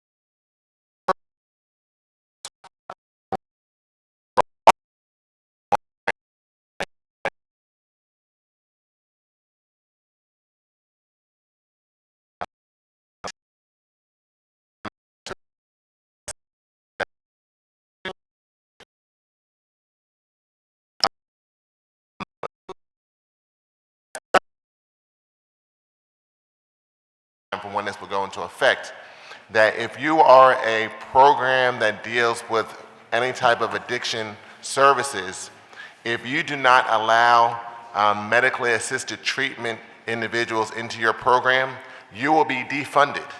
Not only will you be defunded and delisted, which when you think of organizations like One Day at a Time, started by Melwell's father, who had really received scraps and revenues of dollars of providing treatment during the crack cocaine epidemic. You think about Dr. Tommy Reed from New Stop in Southwest Philadelphia, a number of programs around this city who've been really providing resources for people who've been dealing with all kinds of addictions, from alcohol to drugs to opioid addictions, heroin addictions, and the fact that at the state level, they are talking about removing funding, the little bit of funding that these organizations receive, if they do not accept medically assisted treatment individuals in their programs. I've had a chance to attend and visit a number of programs around the city of Philadelphia. In the recovery community, one size does not fit all. You have some organizations that focus strictly on abstinence, others focus on medical assisted treatment. And for each individual who's going through some type of recovery, they have to find the path that works best for them. And the fact that at the state level, they've been contemplating, talking about removing funding from programs who already do not get enough funding as it is, if they don't accept medically assisted treatment individuals into their program, is just simply wrong. I know Senators Street, Williams, Tartaglione, as well as Representatives Isaacson, Kenyatta, and Burgos are talking with the governor's office to get this resolved. This would have a very major impact in the city of Philadelphia. These programs have done phenomenal work for decades, and for them to be forced with closure just because they focus on abstinence, and there needs to be all kinds of programs here in the city of Philadelphia, those who do need medical assisted treatment, but also there are programs that are needed for those who need abstinence. And we need not have a one-size-fit-all model in the city of Philadelphia. And this is not just an issue for Philadelphia. In my role as first vice president for the Pennsylvania Municipal League, I will also be letting my colleagues know in other cities like Harrisburg and Norristown and Erie and Scranton, who are also dealing with these same issues. I look forward to this ongoing conversation on how we deal with these issues in our city, and I'm hopeful that our leaders in Harrisburg will resolve this issue. Thank you, Council President. Thank you, Councilman. Thank you for bringing that to everyone's attention. Chair recognizes Councilman Thomas. Thank you, Council President. I just want to take a minute to thank my colleagues, Councilmember Parker, Councilmember Gilmore Richardson, Councilmember Dom, Councilmember Brooks, Councilmember Swillow, Councilmember Johnson, Councilmember Keone Sanchez, as well as you, Council President, for joining me yesterday at the culmination of my Black History celebration. We have had a number of different initiatives, from the Black Business Crawl, as well as recognizing those who create paths for heroes of tomorrow. The last thing that we've done is recognize those heroes of tomorrow. So joining us in council, and they've been here since 10 o'clock, so I commend them, and I have lunch for them, are three young people who we actually have citations for that are heroes of tomorrow, and they're here with their families. So if they wouldn't mind standing, Miss Aviana Mitchell, Miss Michaela Newkirk, and Mr. Ramir Jones. Can you all just stand up, please?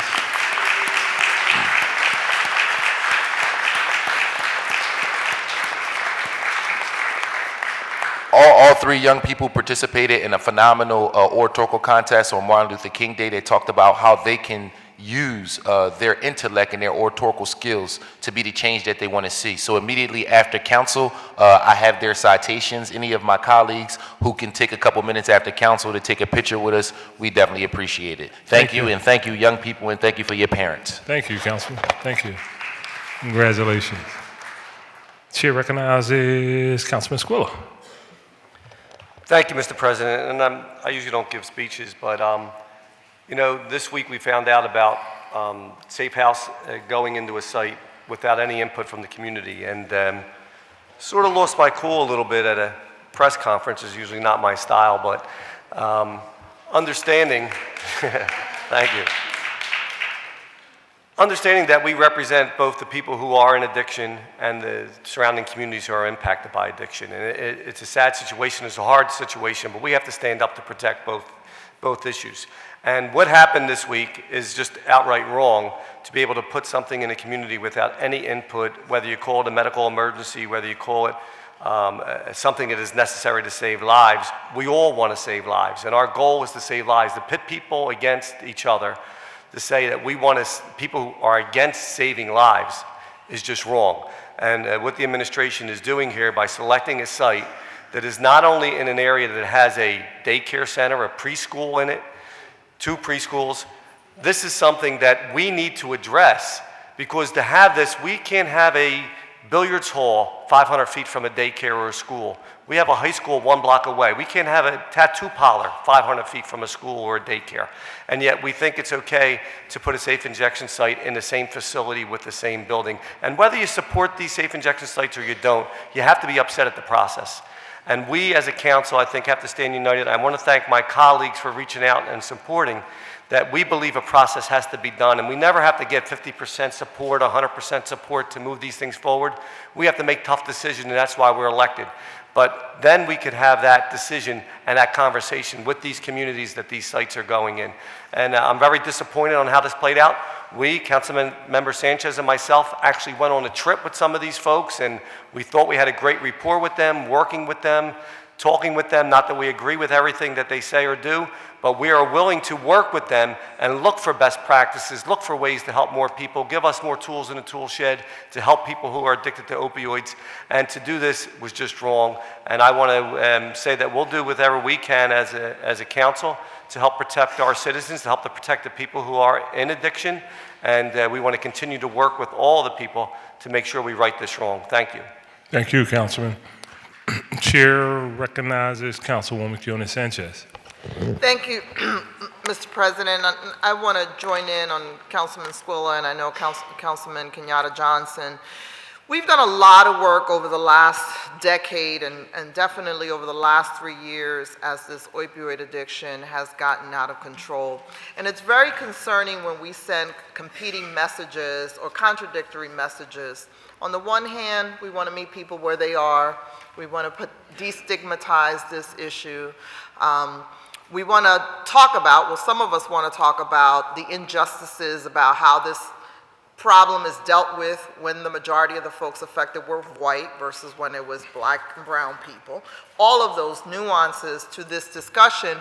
And the one thing I've always appreciated about Councilman Squilla is that he's always been open-minded, and we've attempted to be very open-minded in this process. I was practicing harm reduction before it became the term. I took a needle exchange program that was in a van, put it in a building, worked with the community, we educated the community, we informed them, and we created a full-fledged clinic. We asked the community, we have a homeless addiction problem. We worked with the community, we had many meetings, and I can tell you some of those meetings were very difficult. Councilman Squilla and I sat there, we took it, we worked with folks, and the administration promised the community that they were going to take care of all of the issues around the respite centers. All of the community has, in one way or another, in their families, have experienced the issues around opioid addiction, having lost someone in their lives. And they told us, okay. And we promised them we were going to take care of them. All you have to do is go to Kensington and Allegheny to know that what was historically a poor community that has always had drug problems, but nothing but what like we've allowed to fester there. I'm really concerned when we start talking about best practices. Councilman Green talks about this move to medical assisted treatment and it being evidence-based best practices. I'm usually not a conspiracist, but the pharmaceutical industry created this problem. Now they've spent millions of dollars on studies to tell us they can fix the problem. That we will now give them billions of dollars to, for the rest of their lives, have people on their medications to counter what they did when they addicted them in the first place. Folks, I'm usually, and I said this 18 months ago or so in this council, I knew this conversation around the safe injection site was coming. And if I've said from day one, if this is a medical intervention, it has to be in a hospital. If this is a practice that this administration wants to support, what made the needle exchange program successful, and I've had this debate on radio with Governor Rendell, you lead it, you own it, you accept liability. You don't do an arm's length and put a nonprofit of very well-intentioned people that I have the highest respect for. Jose Benitez is my personal friend, and we have not always agreed on everything, but I've always listened. In the last 6 months, we've spent time in Kensington trying to get folks motivated around what we agree as we restore Kensington. We've had advocates on both sides of this talk to each other, listen to each other, and I feel like all of the ground we gained around understanding was blown up because one or two people decided I'd rather beg for forgiveness than ask for permission. This is disrespectful. It is disrespectful for an administration that continuously talks about Trump and how the federal government is disrespectful and has lost its humanity, and we do the same thing. Whether it's the Northeast, whether it's South Philadelphia, whether it's Kensington, people deserve a process. They deserve to have every question answered. Will a pregnant woman be allowed to go in there? Will a minor be allowed to go in there? Will people be allowed to leave fully drugged and get in a car and drive away? People have the right to listen to those answers. They may not agree with us at the end. And Councilman Squilla and I know most of the time, 80% of the time, they don't agree. But we've respected them, we've respected their role in the community, and we have allowed them to ask those questions. And ultimately, again, focus people on the part that we agree. I have been told I have blood on my hands. I've been told all of those things. And we've moved away from that discussion. We've moved to a discussion about, in all of these services, methadone clinics. I get tweeted that I'm the methadone queen because we have methadone clinics in our community that I have supported because 60% of the folks who visit it live in that community. So that is not someone coming from outside, that is your neighbor who is going for services. We need to be able to talk to our community about the reality of this is lifetime recovery for folks, right? But now we tell them you can't smoke in recovery. Now we tell them you have to take MAT. It's contradictory messages. And so over the next few weeks, everything that we've gained over the last few months has gotten blown up. And you're going to see divisions with a racial undertone that is extremely dangerous when you have a president that we continually talk about who has divided this country. Be a leader. If Dr. Farley and Mayor Kenny want this, own it, lead it, fund it. Accept responsibility. Do not use Safe House and a board of private citizens, all who are very well-intentioned, take all of the responsibility for this. Do not say that it's an arm's-length relationship. That is not leadership, and that's not going to bring people together. It's going to create the kind of division that we've seen over the last 48 hours. People of Philadelphia deserve better. This work is going to take us years. We have a decade of restoration that we have to do in Kensington. This is not going to be successful. The run to be the first is also the run to be the worst. It is not going to help people in addiction. It is not going to help our communities destigmatize a lifetime journey for folks who have a mental health disease. You have blown up all of the goodwill, all of the credibility of the stakeholders and the advocates on both sides of this aisle. I call on Safe House. Don't put yourself in the middle. Do not lose all of your credibility around AIDS work, needle exchange work, all that we've been part of, that I have been part of for 20 years, even before getting into council. for the race for the first. The residents all over the city deserve better. If eventually this becomes a model that we want to adopt all over the city to take care of our residents, let it be one where there is a process and there is respect and humanity in the discussion. Thank you, Council President. Thank you, Councilwoman. Chair recognizes Councilman Jones. Thank you, Mr. President. I stand and join the concern that my colleagues have. This is not a Kensington or Frankfurt issue. It's not a North Philly or South Philly issue. It's a citywide issue. And they want 20 more sites. So we are cautious, concerned that without a process, we can wake up and it's decided for us and our constituents as to where these facilities will be housed. Do not make the mistake of thinking, and I can speak for my colleagues, that some of my best friends have been addicted.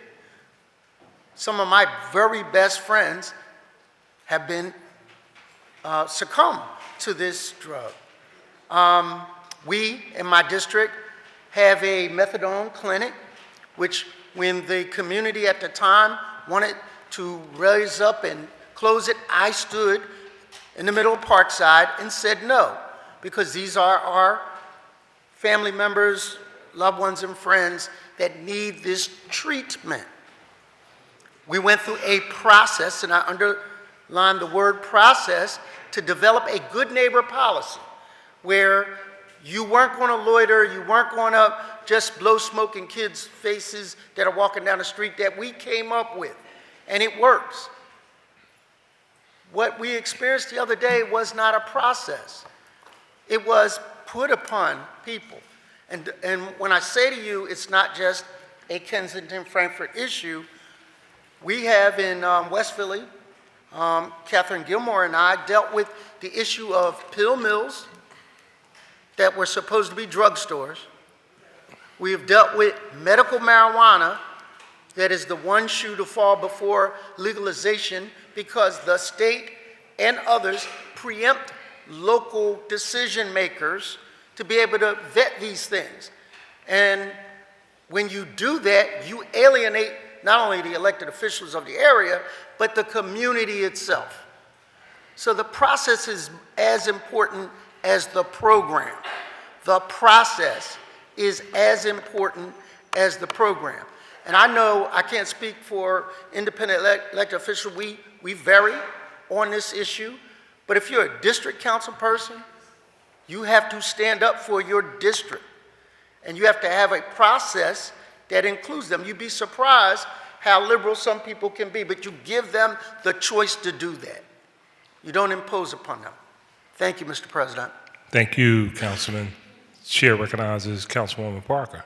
Thank you, Mr. President. Let me as well take this opportunity to say to Councilmember Squilla, Johnson, and Quinones, Sanchez, you are in essence on the front line here as your districts have been immediately impacted, and Councilman Johnson with the first proposed location going into your district. My message is for those residents in the city of Philadelphia who are looking at that 20 number that said 20 more. So I want to just state for the record that when you hear Councilman Jones and myself and other members who do not represent those specific areas, but you hear us communicate as passionately as we would for the districts that we represent, we know that it is those neighborhoods today, but it could be our neighborhoods tomorrow, the respective districts represented by each district council member. In addition to that, and I've got to say this because many of my colleagues who were with us during the last term remember that I have just a tad bit of experience in knowing what it's like when you have to fight an issue like this. And I want to say to the residents who live in your district, Councilman Johnson, don't you let anybody shame you or guilt you or say that you don't have any empathy for anyone suffering from the crisis relative to opioids that is impacting our city because you say not at this location and not in this neighborhood. Don't you do that. People are going to try to guilt your people. They're going to try to say that they don't have any compassion. They don't have any empathy. But when you are a homeowner and what is going there will have an impact, not just on your quality of life, but on the value of what could be your only asset, you have a right to speak. And you have a right to have a role. So until we've developed, and I know from a legal perspective, you, Councilman Squilla, Maria Quinones Sanchez, and Johnson are working through that process. But I need to know, because all of the district council people, with all due respect, who don't have the ability to walk away after something is there, because everything, all of the unintended consequences that come from a facility like this, we will be the individuals who people say, we specifically push that button for you to make sure that you address these issues. And so you can't walk away when the cameras are off and other people get a chance to flex their progressive muscles, as I like to call them. I don't know if they're the little P's or the big P's. They may be the little P's who just became P's when the cameras and social media got active. But nevertheless, you stay strong. We're going to stand with you until the about 15 residents of my district who called and said how many are being proposed for our area. We don't know. We're waiting on process, but we're going to use every vehicle that we have to stand up to make sure that the people of this city have a right to have their voices heard. Thank you very much, Mr. President. Thank you, Councilwoman. Stay tuned. So, real quick, I had the opportunity to serve here a long, long time, various capacities, and watch members come and go, and the simple reality is that there's always been some consistency in terms of the people who actually don't have their names on the doors, you know, like we do, and don't necessarily have city cars and all that good stuff. But at the end of the day, without these people, you know, we don't get to do what we do. We don't get to talk about issues as we have done. Today, I'd like to recognize all of us, a person who is that person, a person that actually worked here longer than me, if you can believe that, right? And it's a bittersweet moment. We had the pleasure of having the opportunity to serve with her for not a lot of years.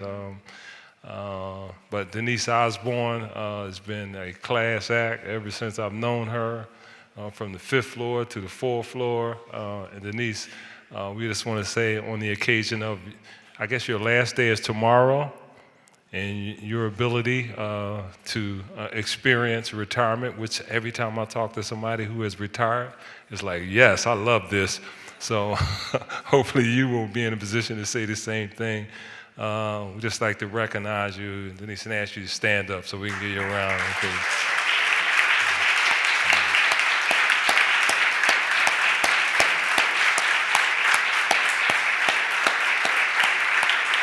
Thank you so much, Denise.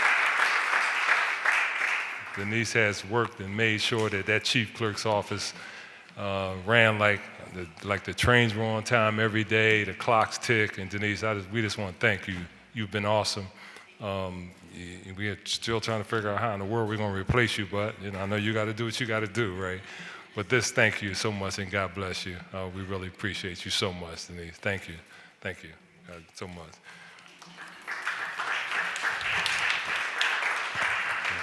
And with that concludes our speeches on behalf of the majority and the minority, and the chair recognizes Councilman Jones for a motion to adjourn. Thank you, Mr. President. I move that council stand adjourned until Thursday, March 5th, 2020 at 10 a.m. It's been moved and probably second the council stand adjourned. All in favor say aye.